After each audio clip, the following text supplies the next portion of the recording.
Gabriel, tu es le cofondateur de la marque Serica. On est à Genève, à Chronopolis. Il y a une ambiance de fou. Quelles sont les nouvelles de la marque? Ça fait depuis mardi qu'on est là. Ouais. On a pris l'occasion de ce salon aussi pour présenter la nouvelle 5330 avec la date que tu as vue. Ouais. Et je sais que tu l'as relayée, merci Ouais. beaucoup. On est là aussi pour la première fois en Suisse. Ouais. Pour nous, c'est vraiment la toute première fois qu'on a l'occasion de présenter Serica à un public local en Suisse. Il y a toujours un gros enthousiasme sur les stands de Serica.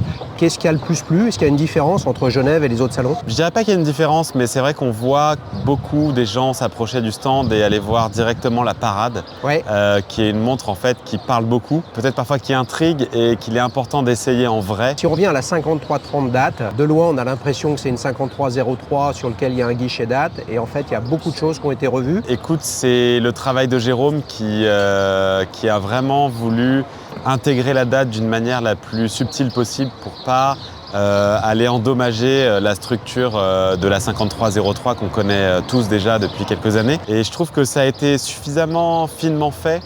À la fois le retravail de la lunette, la simplifier pour charger un tout petit peu plus le cadran puisqu'on vient intégrer la date. Où est-ce qu'on trouve les meilleurs avis sur les montres et notamment Serica? Il paraît que c'est Dialicious. On m'a dit ça, mais je crois que c'est la vérité.